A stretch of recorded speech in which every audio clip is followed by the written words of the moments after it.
I began track and field when I was 6 years old. Competed through youth track, through high school, and then through college. Towards the end of my college career, I thought, okay, I've been competing in track and field my whole life. Does it just stop? I committed so much time to this. Is it done just like that? How about Michael Hernandez coming in here, scaling that rope? What attracts me about grid is the intensity of it, the speed of it. Coming from a track and field background, everything I did was fast.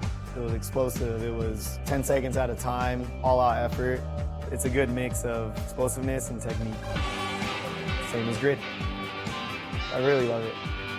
Something about team camaraderie and working together and strategy that I really like. For Los Angeles, Hernandez, and Hernandez fast. It's cool that we could now call ourselves professional athletes because a lot of us do this for passion because we love to do it. Now that we're being recognized for all the hard work we've done, it's a dream come true. To be on the grid in its first years, I see it as a huge opportunity. Hernandez was brought in for this very reason on his rope climb, and he's done. To say that I was one of the original athletes on the LA Reign would be a cool story to tell the grandkids.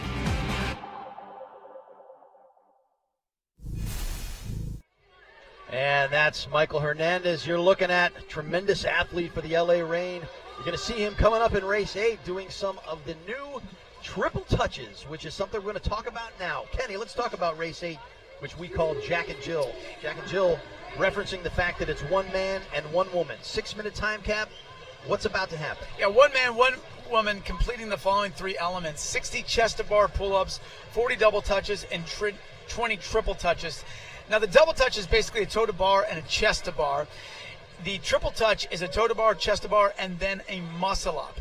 So if you miss any of the preceding components of that element, you don't get a rep. So you've got to be a very sophisticated and explosive bodyweight athlete in order to whip through this. Well, the double touch and the triple touch is something that was created specifically for this sport, and we saw here, we see in this B-roll here, what you're looking at is 2 separate movements: toes touch and then the chest touches. These athletes have gotten so adept at these movements that now they're making this one movement, one fluid movement from start to finish. That is a triple touch where they end with the bar muscle up, where they fully press out over the top of the bar.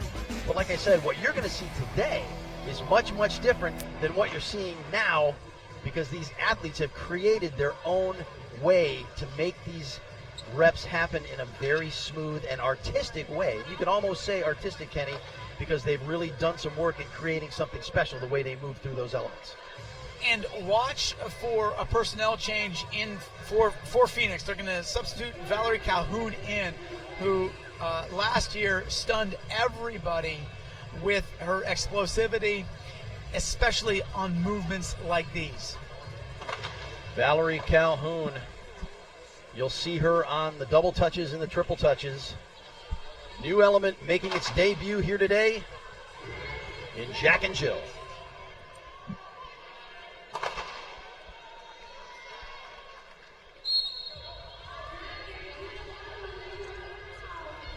So we start with 60 chest-to-bar pull-ups. And there's Valerie Calhoun now for Phoenix. Easily working through a quick cycle time, now handing off to Marcus Philly. That's a good 1-2 punch for Phoenix to try to get out early.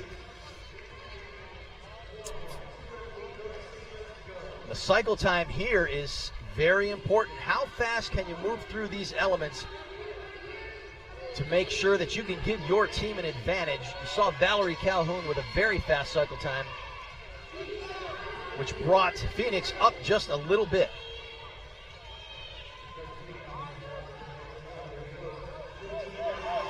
LA up 9 points over Phoenix with 8, 1 point over Phoenix with 8. Phoenix hoping to bring it back here with a win in Jack and Jill. They've got to make their way through these double touches now as Amanda Goodman starts going to work on the double touch. Now this movement requires, or this element requires, so much explosivity. And again, these athletes are so quick and so talented physically that they just adapt, Pat. You see the toes touch and you see the chest touch, all one fluid movement. Phoenix hanging on to the rep lead right now. There goes Valerie Calhoun. Look at the cycle time. Calhoun knocks him out.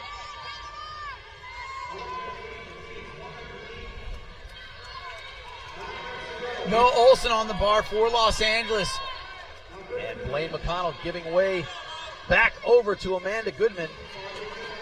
Monique Williams now on top of the bar, getting ready to take the handoff for the triple touch. It is neck and neck. 20 reps each remaining. Victor Pellegrino struggles on that first rep. Can't get over the bar. That costs them. There goes Valerie Calhoun, but now LA with a 3-rep advantage. Victor Pellegrino struggled on those first couple of reps. There's Michael Hernandez. We just talked about him. Look at how fast he's cycling those triple touches. Monique Williams now. The same thing as Marcus Philly tries to make that work happen for Phoenix. But LA with a 4-rep advantage. Well, Hernandez's cycle speed is just wicked, Pat. It's going to be hard for Phoenix to try to come back if he is able to maintain that for Los Angeles. Goodman struggles on her first rep, and Phoenix brings out Craig Kenny, who I would not have expected to see on this movement.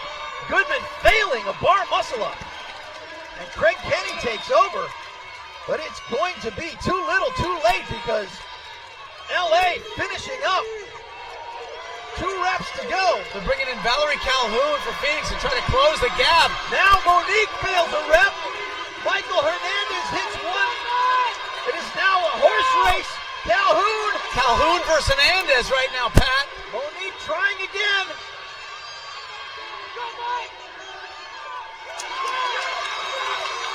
And LA does it.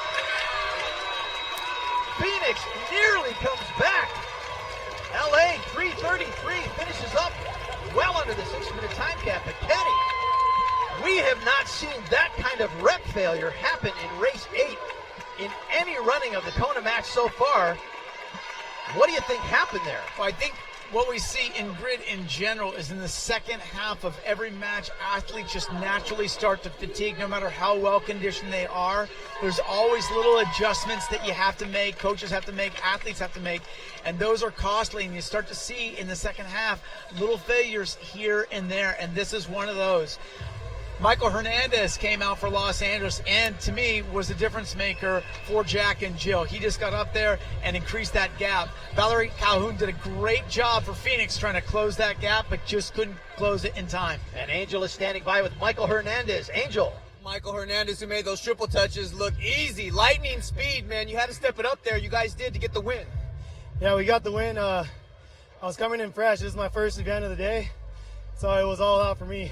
Was that the plan, to get you in fresh to take care of those? Get me in fresh, hit 2 big sets, and Monique came through. I knew we were going to alternate sets of 1s and 2s towards the end, so we were ready to go. We planned for that. Looks like Coach Max made the right call right there. Yeah, Max is doing a great job. So is Coach Mike. They worked really hard on these strategies, and it's working. Got to keep it up. Thanks, Michael. Thank you. Pat. Thank you, Angel. Another bodyweight specialist for the LA Reign, and we're going to